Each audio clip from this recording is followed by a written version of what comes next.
Hey guys, today we're going to be looking at this fascinatingly bizarre monitor that someone brought in just for calibration. Nothing's actually wrong with it, thankfully, so I don't have to do any complicated repairs. It's just a geometry calibration, possibly a color calibration. I don't know much about this TV. I would love to know more. I'm going to document it on my CRT database website once the owner sends me more documentation about it. This is the brand, and all I know is that it was a one-off design that was made for some department store, and they sold a limited amount to the public. And you'll notice that the entire thing is clear. It's made to sit at either a 45-degree angle, or you can tip the thing forward like that and it sits like a regular TV. But by far the most interesting part, which I'm actually going to turn the lights off for 1 second. Okay, I got the lights off. Check this out. The thing has fucking neon tubes in it. How cool is that? It goes around the back too. Like, have you ever seen anything like that in your life? It looks like an arcade in a box. And if you tip it forward again, it looks like that.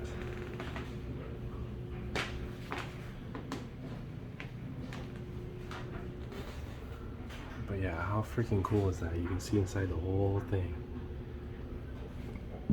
Alright, so we're going to turn it on. It is RF only, so we have an RF modulator right here connected to a Wii. Got it on channel 3.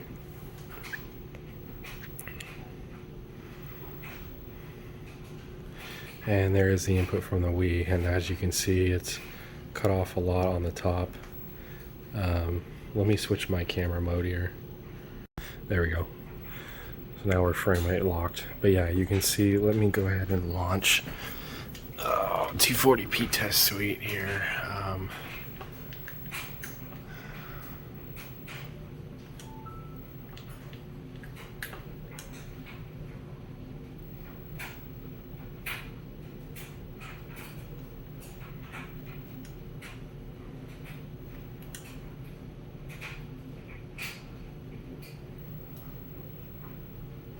There we go, and we're going to go into test patterns and grid, and you can see it is very badly overscanned. It's also got some issues with the vertical lines not being straight, which could just be due to the signal quality, or it could be due to some bad capacitors. We will see. And so I was just bored and I was flipping through the channels, just looking at snow, noticing how it like gets different snow patterns on each channel. I thought that was kind of interesting, you know, since it's based on radio frequencies. This thing has an internal antenna, and so I went up to channel 6 and I can actually hear someone talking.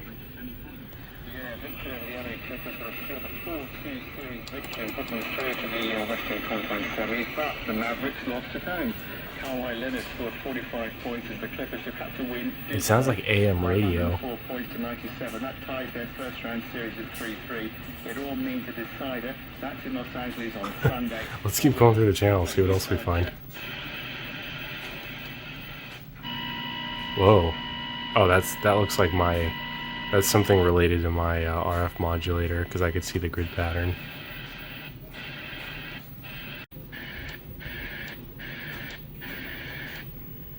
Oh, and we're back. Wow. That was fun. Let's go ahead and take a look at the color bars. Oh, yeah, it could definitely use a tint adjustment. Those are very washed out. So tint adjustment, red is pushing too hard. Oof, yeah, major tint adjustment. There's no magenta in the color bars. That looks terrible.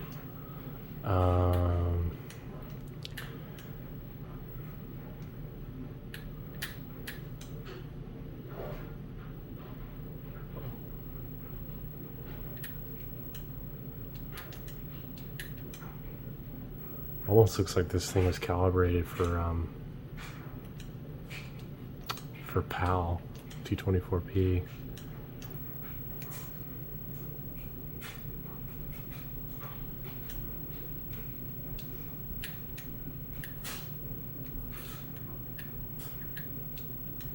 Oh god, Sonic is purple. What the fuck? Looks like Sonic Dystopia.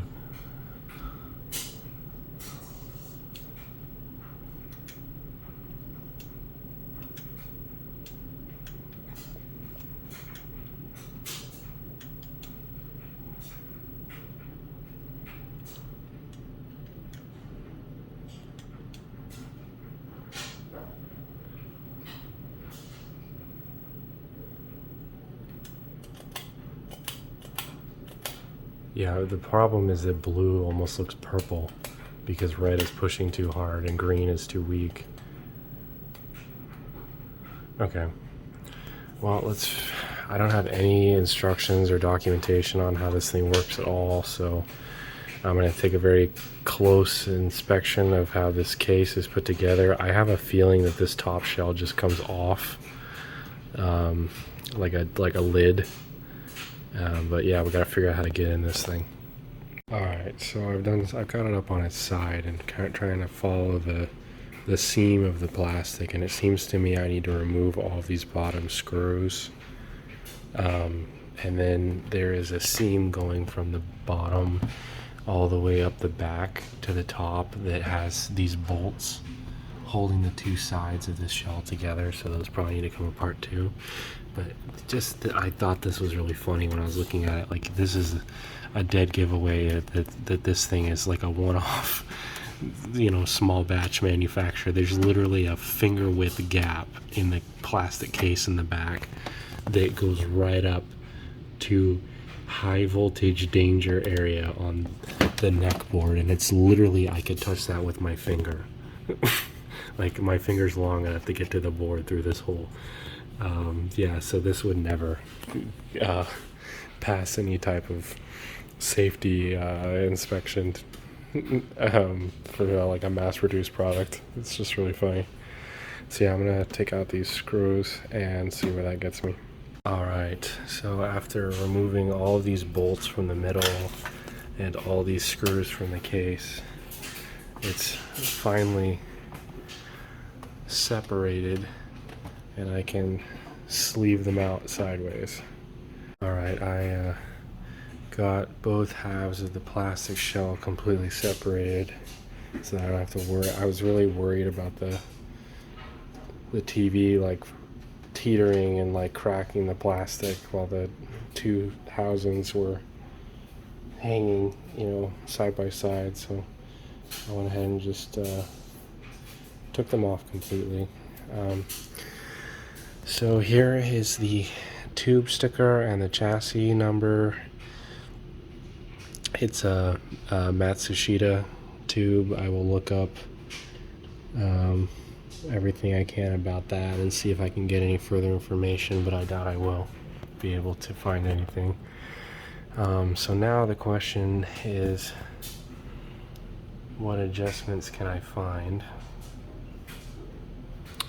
Let's turn the TV. Okay, so here's the back of the neck board. We've got screen adjustment, drive adjustment, so we could fix the blue color.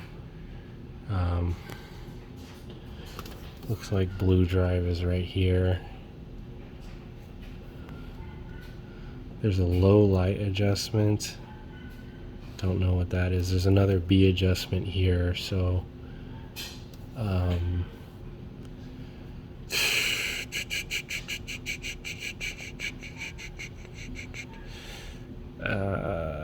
it's weird because it doesn't say what this B is for. I'm guessing it's bias adjustment, but this side is drive. Here's R and here's B. I'm guessing G is driven by is a fixed drive, so you have to adjust the flyback to change that. And then down here, let's see if we can find anything related to. Oh, this was made in France. See if we can find anything related to the. There's subcontrast right there.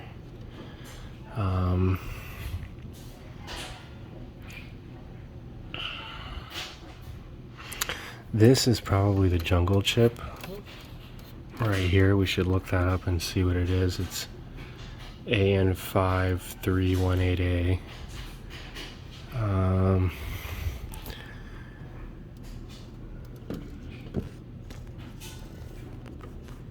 What does that say?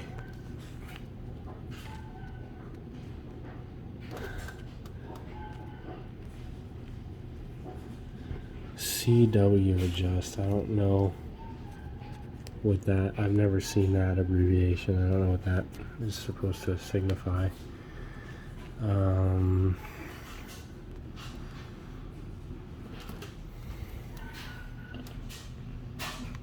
RFAGC.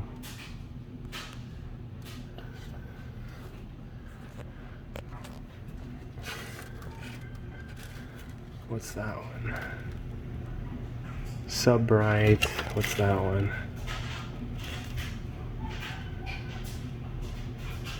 Oh, is that one not labeled? Hold on, let's turn this again.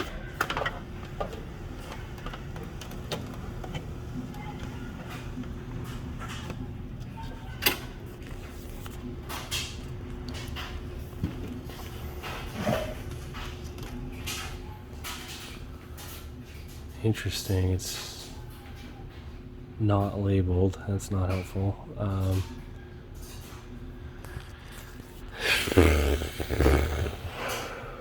don't see any other. Oh god, there's an adjustment pot in the front right there. What is that?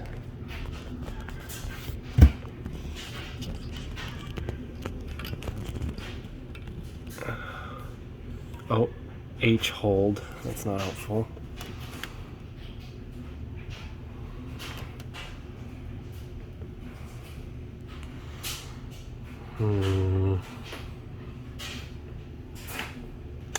Very weird to not see V height. I find it hard to believe that this has no V height adjustment.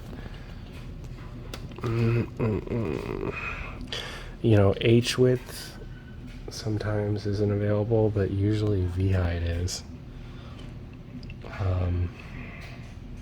If I had a schematic, I could figure it out. And maybe even if it was fixed, I could add some resistance to bring it down, but maybe we should just try to correct the blue color first and get it looking less purple. Jesus, this thing's basically a death trap. Like, look at this. This is the switch for the neon lamps, right? You follow this cord over here. It's literally tied directly to the fucking AC cord right there. Runs off AC voltage. So you've got these right here on AC voltage. You got this switch hanging in the wind on AC voltage. Like, holy fuck. Scared to even turn this thing on, the fucking chassis or the case on it. My god. They've got these like transformer boxes down here on the other end of the neon lamps, but like, Jesus Christ.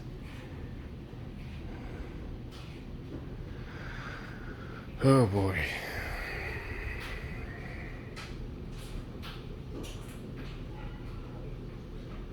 How lazy is this? They literally just crimped it on.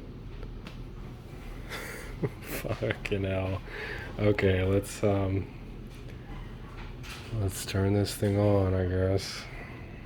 Alright, so I've got this nifty set of alignment tools that are made of completely of plastic, and they're hex drives for adjusting coils, but the biggest one has a flat head on one side, and so I can actually use that to turn potentiometers without worrying about shorting anything out. So let's turn the red drive down until it's about even with green.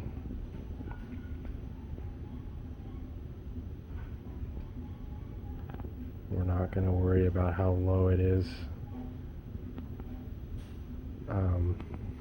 overall, because we're going to boost up the flyback to turn them all up at once. So now let's turn down blue.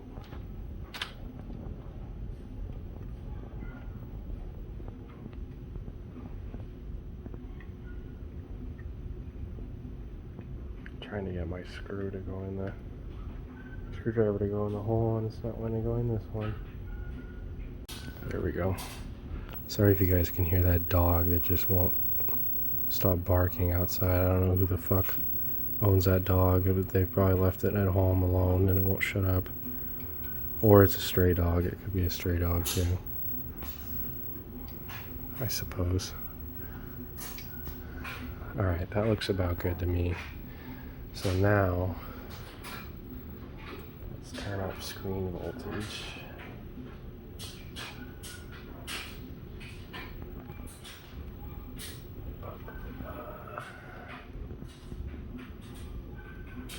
Oh,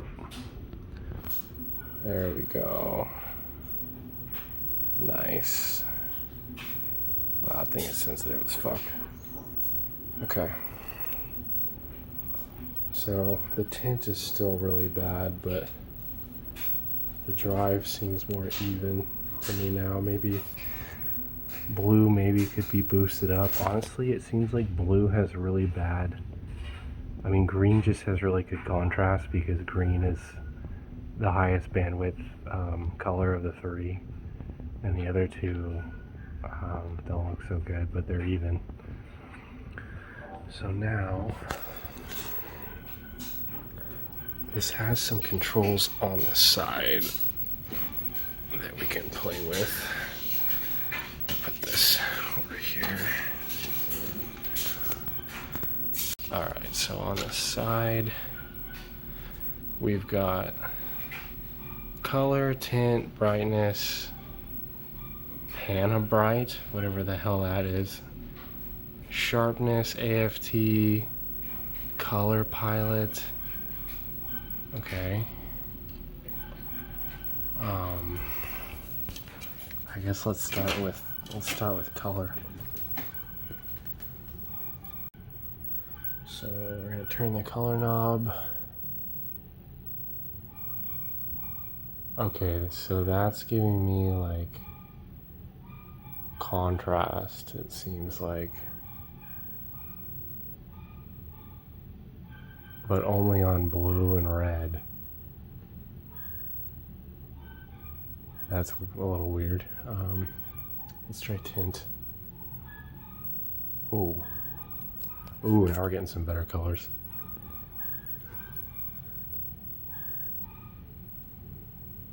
I think the tint potentiometer needs some deoxit, because when I start turning it, everything sets itself to 0. If I put it dead center, that should technically be perfect color. And to my eye, actually, that looks pretty good. On the camera, it still looks a little washed out, but it looks good to me. When I move the camera, it stops trying to correct the color and you can see it a little better. So what is all this other stuff? What is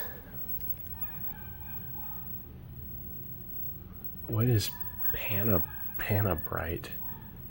Whoa. What the hell?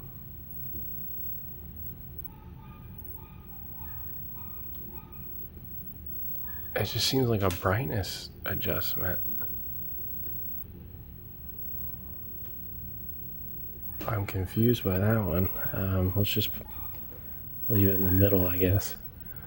And then sharpness.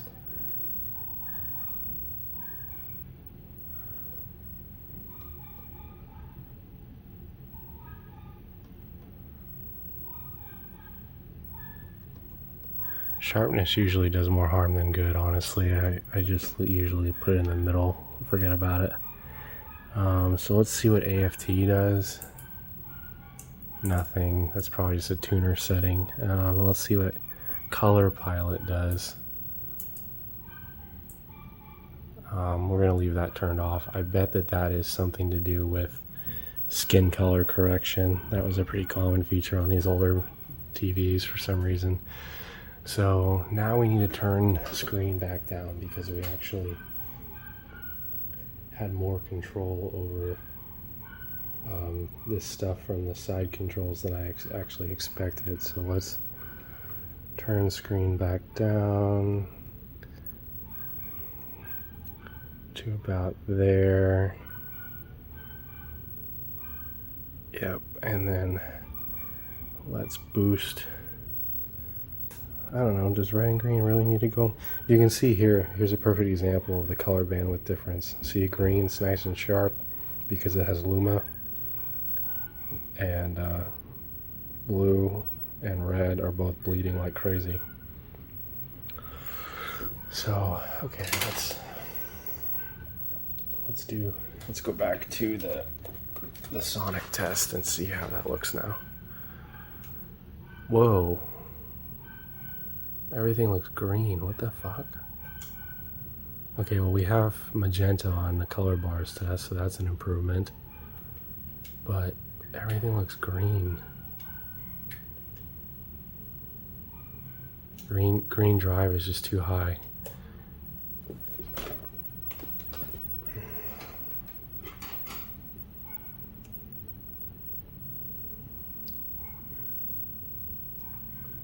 Which means screen is still too high.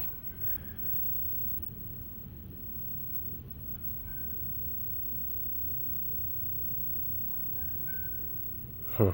Okay, let me bring up the color bars again. This guy is being a little bit difficult.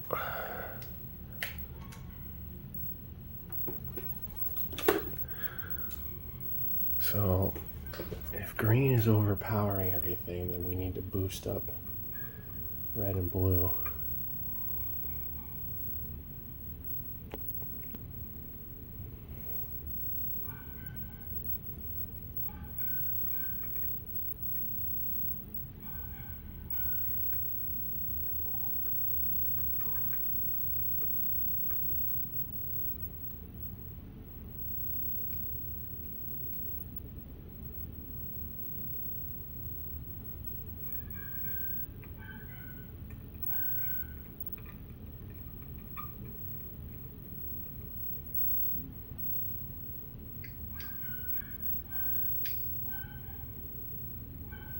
Let's see how the menu looks now.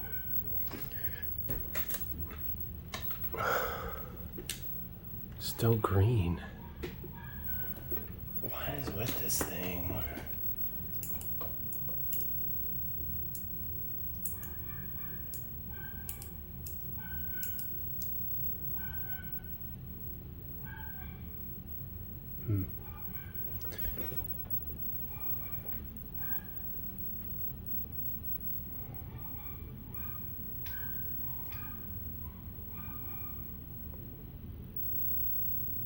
Boosting blue made that look a lot better. Let's open up Sonic.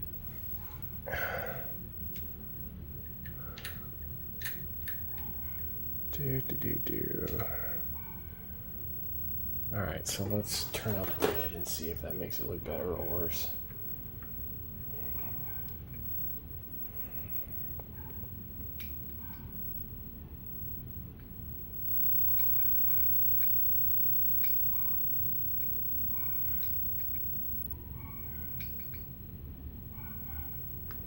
That looks pretty good. Let's see how that gets represented.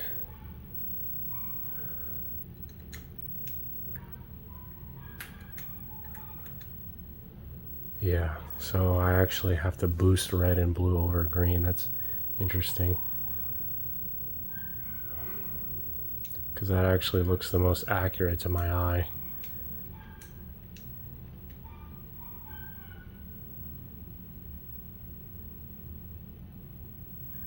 I think blue might be a little bit too high. I don't know, it's hard to tell.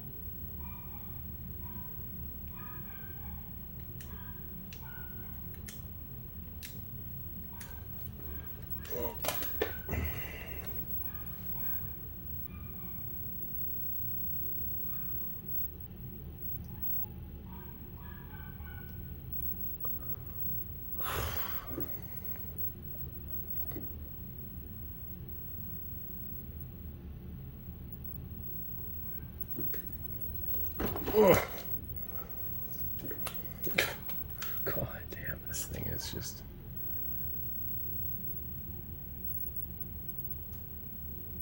You know what?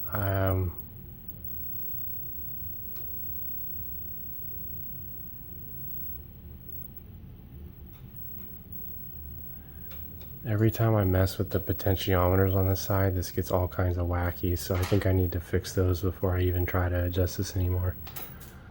Right, yeah, those potentiometers were really gummed up. So I sprayed some Deoxit F5 in there, and they are nice and smooth now. And I zeroed them out, so now we're going to go back into by zeroed them out, I mean I put them in the neutral position, so now we're going to go back to the SMTP color bars. Okay, that looks pretty normal. The whole picture looks a little bit blue. Yeah, blue needs to be turned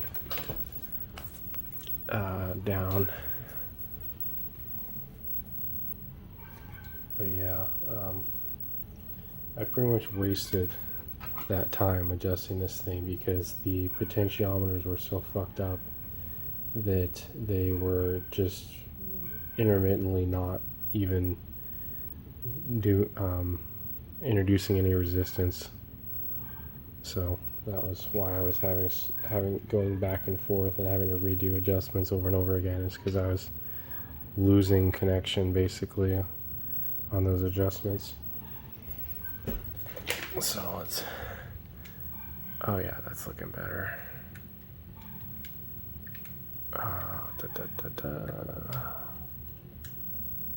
Okay, yeah, it's a little washed out still, so we may need to boost the color. God, those dogs are fucking driving me insane, man. It's been going on for over an hour now, like constant.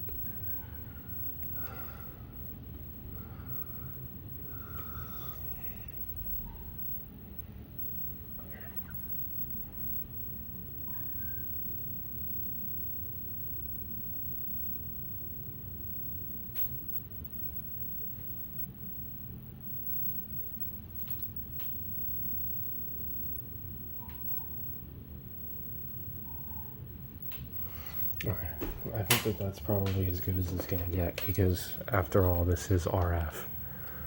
Oh, that actually looks really good. That's the best it's looked so far. Yeah, there we go. We finally got it dialed in. So now we have to figure out V height. I don't know what to do about that.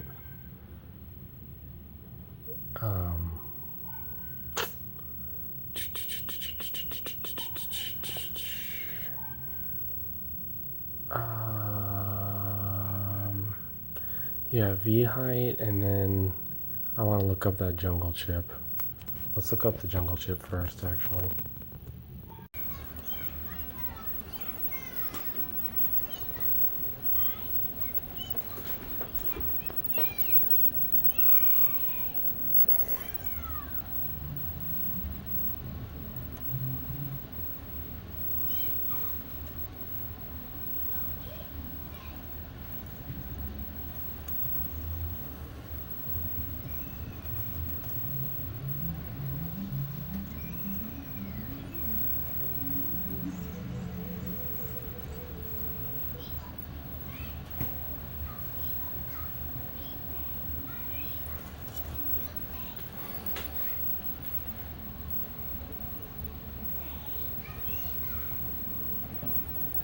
Okay, so I spent quite a while trying to clean this thing up.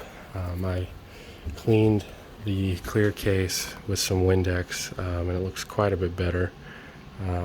I've gone through and cleaned the neon tubes and the CRT tube, and tried to make the mess of wires in here look better. I mean, there's only so much you can do, really. It's got a lot of wires in here that weren't ever supposed to be in here, you know what I mean? Like, it's got extra like AC wire for the neon tubing, and it's just kind of messy, but nothing was in the cable ties. So I've tried to tie everything down. I've added some zip ties, just tried to make it a little bit more, look like someone actually tried. I'm gonna tie these together too, but yeah, I'm getting ready to put this thing back together. All right, it is fully reassembled and ready to be picked up by the owner. Man, this was quite a challenge to reassemble, honestly. The way the shell works is it's two halves and they sandwich together along this like spine piece, and the tolerances from the plastic, like the holes that are supposed to align, were so far, like they probably weren't that great to begin with when the thing was new, but now that the plastic has aged and dried and whatnot, it was really hard to get everything lined up again without, safely lined up and no damage caused and everything. But let's quickly run through some gameplay on this, and I want to give a little bit of information about it because the owner did get back to me with the documentation I mentioned at the beginning of the video. So let's go ahead and play Cruising USA. How about that?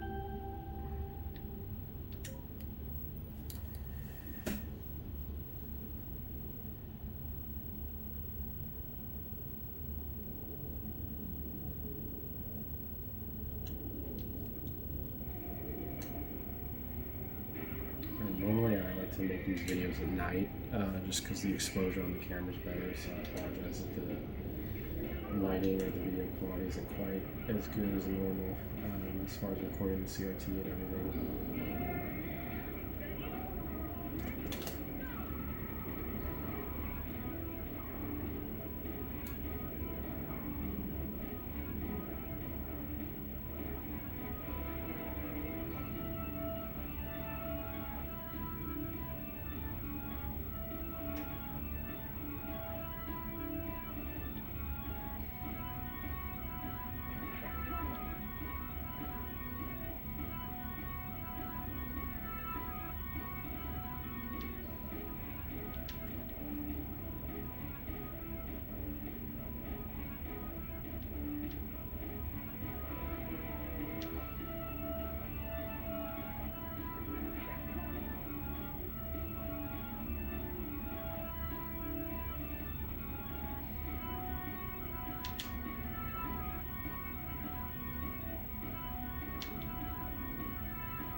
God, this girl will knock it off my ass.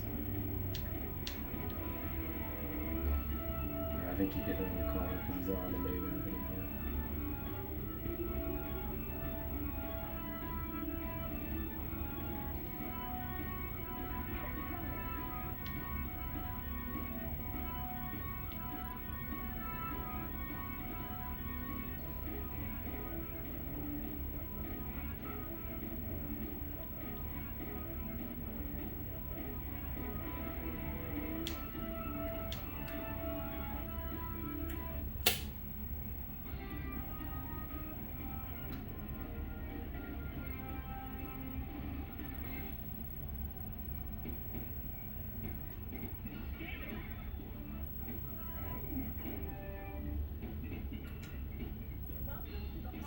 Sweet.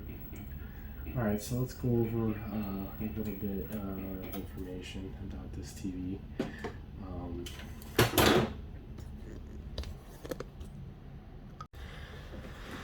It has a brand on the front for Lowe's, which is the department store that these were originally produced for. You can see there it says model Despose.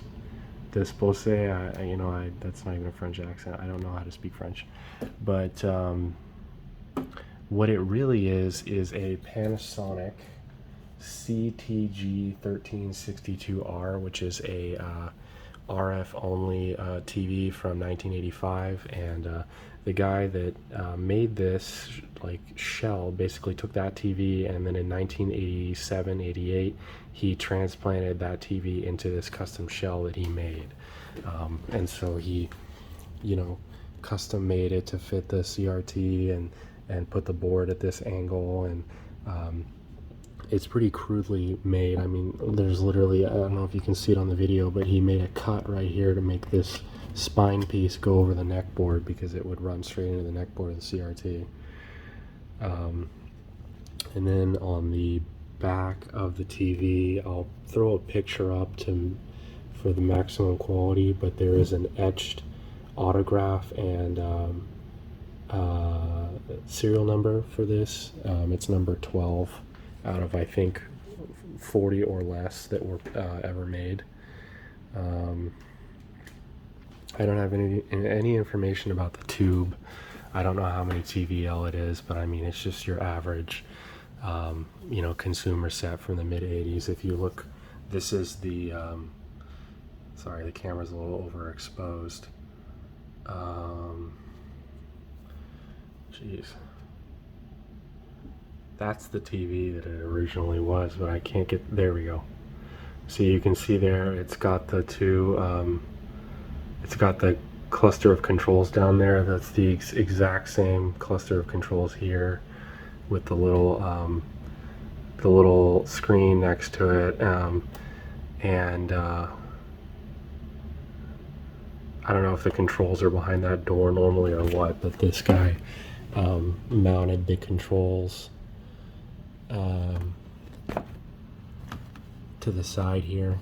It's just one long circuit board, and you can see that it's part of the generation of Panasonics that had the Panabright adjustment. I don't even know what the fuck it does, to be honest. I just turned it to the neutral position because it seemed to mess with brightness and saturation and stuff. And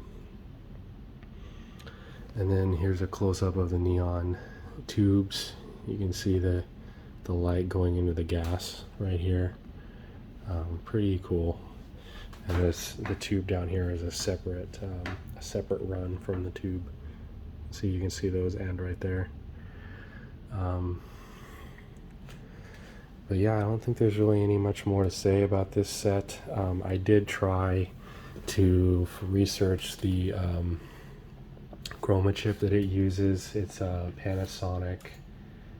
I did find the schematic actually, which I'll be posting on my CRT database website. The chroma chip is the Panasonic AN5318A, which does have chroma input, and then I tried feeding Luma to the horizontal oscillator, or the horizontal vertical drive chip, which is over here. I fed it to the sync separator, and I did get somewhat of a picture, but not a very, it wasn't syncing properly. And this set is really meant to be driven by RF, so all the voltages for the video signal are weird and amplified, and you can't turn the RF modulator, or you can't turn the RF box off without just disconnecting it out of circuit. So I left it alone. I undid the wiring and returned it to stock. The owner was interested in the possibility of S-video modding it, but I really don't. I wouldn't touch this one. Most of the 80s model RF only sets have a hot chassis that's not isolated, and so when you connect external video equipment that has a separate ground, it'll just blow a fuse in the TV.